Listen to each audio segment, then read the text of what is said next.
செல்லில் பூட்டிடுறாங்க இல்லையா, செல்லுக்குள்ளே பண்ணியிருக்காங்க தூக்கு போட்டு கூட. எல்லாம் தூங்கும்போது அவங்க அவங்க மனசில் பிளான் பண்ணி வச்சுருப்பாங்க. எல்லாம் ரெடி பண்ணி வச்சுட்டு எல்லாம் தூங்குனதுக்கப்புறம் 12 மணி 1 மணிக்கு அந்த ஜன்னல் கம்பியில் கட்டி தூக்கி போட்டுருவாங்க இந்த மாதிரி.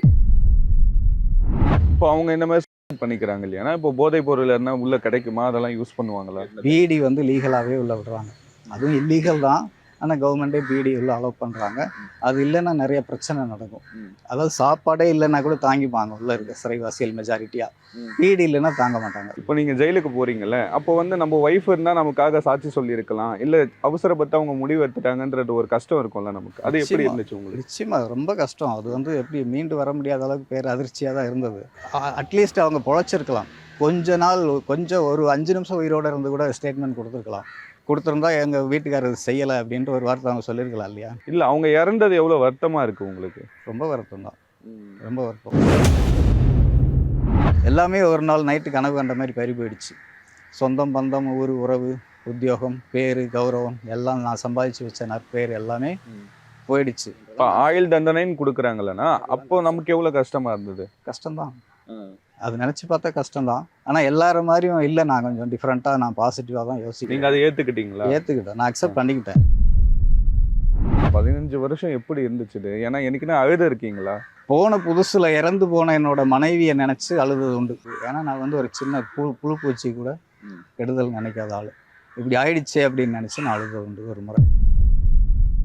எந்த வயசில் சிறைக்கு போனீங்க? எப்போ ரிலீஸ் ஆகும்? 36 வயசில் சிறைக்கு போகிறேன், 52 வயசில் வெளியில் வரேன். உங்கள் இளமை பாதி நாள் இப்படியே போயிடுச்சு? இளமை போச்சு, வாழ வேண்டிய வயசு அந்த வயசு தான். ஆனால் அது எல்லாமே போயிடுச்சு. அண்ணா வணக்கம். வணக்கம். 15 வருஷம் சிறையில் இருந்திருக்கீங்க. ஆமாம். என்ன காரணத்துக்காக சிறைக்கு போனீங்கன்றதை பற்றி சொல்லுங்கண்ணா. என் பேர் புதுராஜாங்க. நேட்டிவ் வந்து தேனி மாவட்டம். ஃபேமிலியில் வந்து ஃபஸ்ட் கிராஜுவேட். நான் அதை முடிச்சுட்டு கவர்மெண்ட் ஜாப் கிடச்சதுனால, அதாவது முனிசிபாலிட்டியில் வந்து ஹெல்த் இன்ஸ்பெக்டராக எஸ்ஐயாக நான் ஒர்க் பண்ணிகிட்டு இருந்தேன் செங்கல்பட்டில். அந்த டைமில் பார்த்தீங்கன்னா எனக்கு மேரேஜ் ஆச்சு. சொந்த ஊரில் சொந்தக்காரங்க வீட்டில் இருந்தால் பொண்ணு எடுத்தாங்க. அம்மா அப்பாவோட விருப்பத்துக்காக தான் நான் மோஸ்ட்லி அந்த மேரேஜ் ஒத்துக்கிட்டேன். அது வந்து அதிக படிப்பறிவு இல்லை, மெச்சூரிட்டி இல்லாத ஒரு பொண்ணு. திடீர்னு ஒரு நாள் ரெகுலராக எல்லார் வீட்லேயும் நடக்கிற மாமியார் மருமகள் சண்டையில் தான் அவங்க வந்து நெருப்பு வச்சுட்டு பண்ணிட்டாங்க. பண்ணிக்கிட்டாங்க. கல்யாணம் ஆகி எத்தனை வருஷத்துல? கல்யாணம் ஆகி 2.5 வருஷம் இருக்கும். அப்போ அம்மாவும் நானும் மட்டும்தான் வீட்டில் இருந்தோம். அதனால் எங்கள் 2 பேர் மேலேயும் அது வந்து கேஸாக ஃபைல் பண்ணாங்க. அந்த கேஸில் தான் எனக்கு வந்து கீழ் கோர்ட்டு ரிலீஸ் கொடுத்துட்டாங்க. அதாவது ட்ரையல் கோர்ட்டில் வந்து இது கொலையும் கிடையாது, இது டவுரி மாதிரியும் தெரியல. கல்யாணம் ஆகி 2.5 வருஷம் ஆகுது. மாமியார் மருமகள் பிரச்சனை இருந்துச்சா?